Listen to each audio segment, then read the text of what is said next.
Back. Well, 45 million people, mostly women and children, are in danger of food insecurity. The United Nations World Food Programme says this number is a record and follows widespread flooding and as well as economic disorder.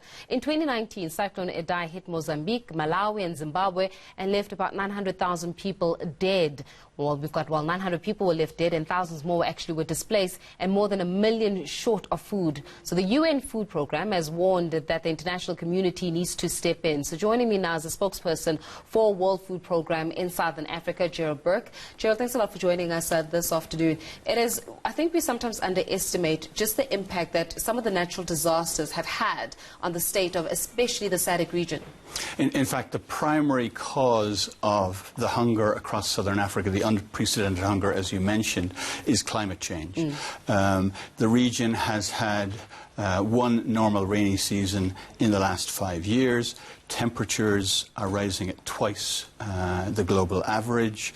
The forecasters are saying that in the run-up to the next main harvest in April-May, it's going to continue to be exceptionally hot, exceptionally dry, so the prospects are for another poor harvest this year. Yeah, I mean, obviously this leads to the issue around food insecurity. I mean, we've seen what's been happening in Zimbabwe, for example. Lesotho is another country that has been significantly affected. Never mind Mozambique as well as Malawi. So now, if we're looking at those particular regions, that means that we've got millions of people that could possibly go without food. In fact, I think about 45 million of them.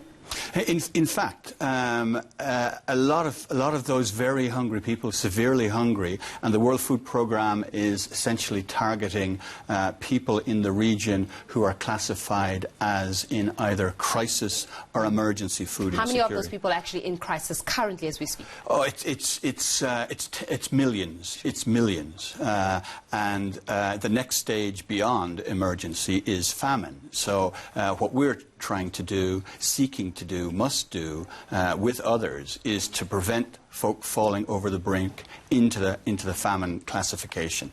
I mean, the thing is that it's not just one country, it's an entire region. I think about 16 nations that have actually been impacted and affected by this. So the question is the international community actually recognizing, or are they dealing with their own problems at the moment, that this issue around food insecurity or famine for that matter, and the crisis, especially as a result of natural disasters, is not so much top of the agenda as it should? There is a degree of recognition. There needs to be more. The World Food Programme's emergency operation across the region until the harvest will cost roughly $500 million. We have received of that $200 million. So there's a lot more fundraising to be done.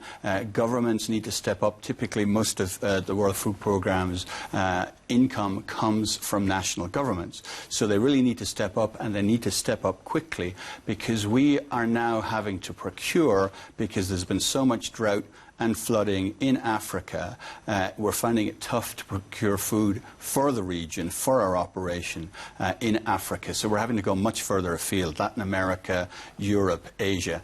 And so we're talking about weeks, if not months, from the point when a financial commitment is made to the food being procured, shipped, and then received in country. Yeah, but then by that time, many people would have starved. Many women and children would have been affected as a result of the droughts, as a result of climate change. That's the danger, and that's why we need those commitments now. Yeah, and I mean, we're talking about the international community here, but also when we're looking at the regional community, right? The continent in itself, many would say, needs to start actually being accountable for the continent. So are we finding that a lot of governments for that matter are actually coming to the party and saying, listen, we don't have a big budget as expected, but here's $20 million.